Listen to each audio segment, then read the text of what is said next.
My name is Jennifer, and I am a teacher at Ephrata Middle School. I teach 8th grade language arts.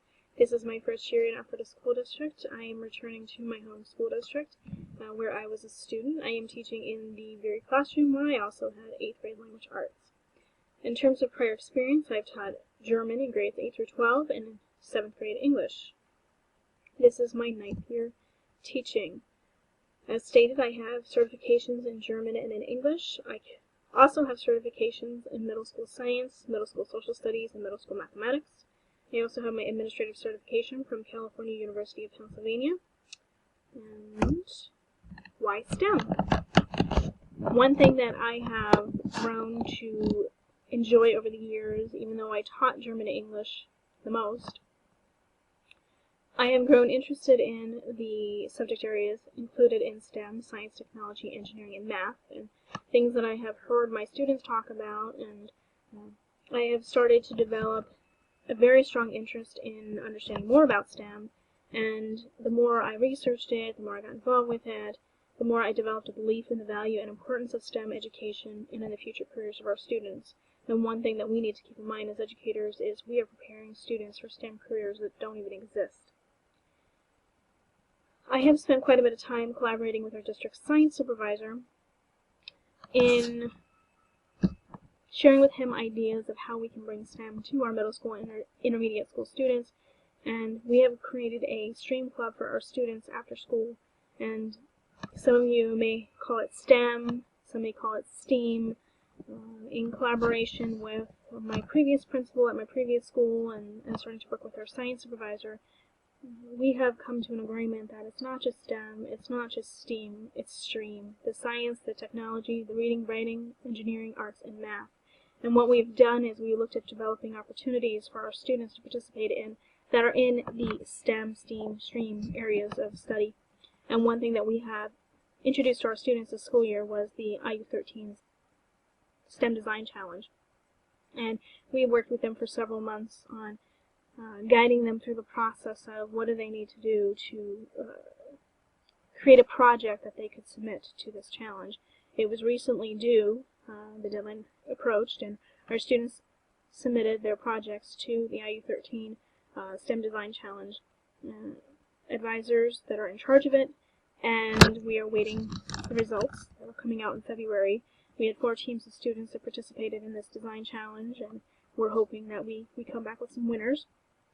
Our students did an awesome job at working in teams to develop find a problem and search for a solution to a real-world problem. The other opportunity that we've provided our students with this year is the You Be the Chemist Challenge. This is my 5th year involved in this opportunity. One thing that I have worked very hard at doing over the past 4.5 years was working with a local company in Reading, Pennsylvania, Brenntag North America.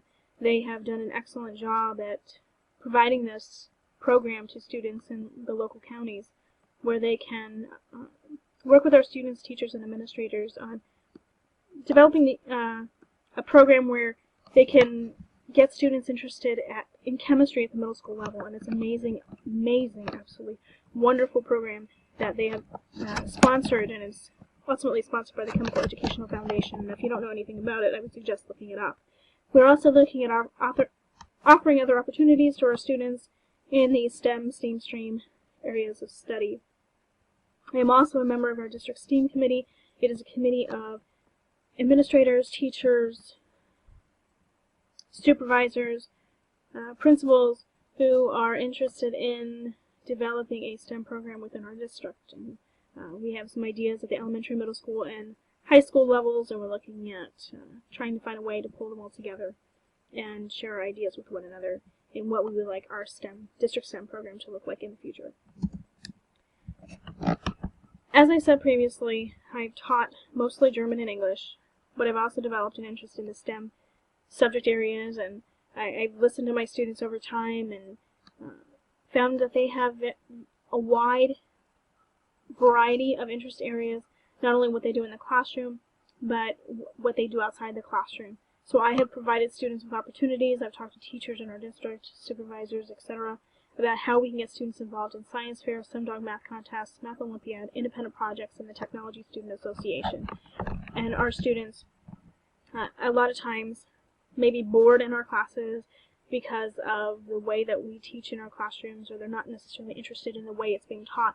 But if you take it to another level and give them independence in what they would do with the content, they can just go so far. And it's amazing to see some of the projects and things that students do outside the classroom, and what they're really made of, and they shine in their creativity. So it's a great way to find out what other students can do by giving those extended opportunities where they can shine. In terms of my interests and hobbies, I don't really have a lot of free time. This is my first year in my position. I'm also taking all of the courses for the STEM endorsement program. I have 2 classes behind me, and I'm currently in 2 classes. And when I have free time, I like to read books. I've always loved to read. My brother and I share books all the time. I try to read as many James Patterson books as I can, but unfortunately there are too many of them coming out every month, and I just can't keep up with all of them.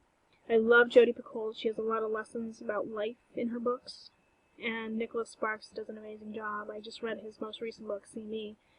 They're awesome books. I also read a lot of books that my students would read. I listen to them. I have students that give me recommendations. We're also looking at changing some things with our curriculum next year, so I also have a list of those books that I need to read to see what we can choose for next year. In our text, we learn about the 7 strategies of assessment for learning. They are divided by question. Strategies 1 and 2 are divided by where am I going.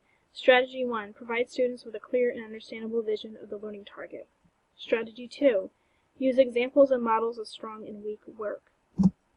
Strategies 3 and 4 are categorized by where am I now. Strategy 3, offer regular descriptive feedback during the learning. Strategy 4, teach students to self-assess and set goals for next steps. Strategies 5 through 7 are categorized by how can I close the gap. Strategy 5, use evidence of student learning needs to determine next steps in teaching. Strategy 6, design focused instruction followed by practice with feedback.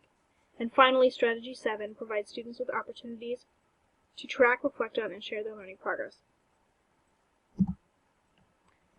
When we look at the 7 strategies of assessment for learning, there are a variety of points that we need to look at. We need to present learning targets in student-friendly language to students.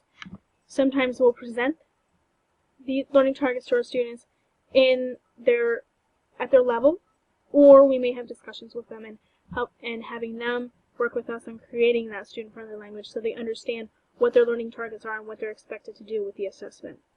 We should also provide students with samples of strong and weak work in analyzing what makes it strong, what makes it weak. If it's a weak piece of work, what could have been done to make it stronger.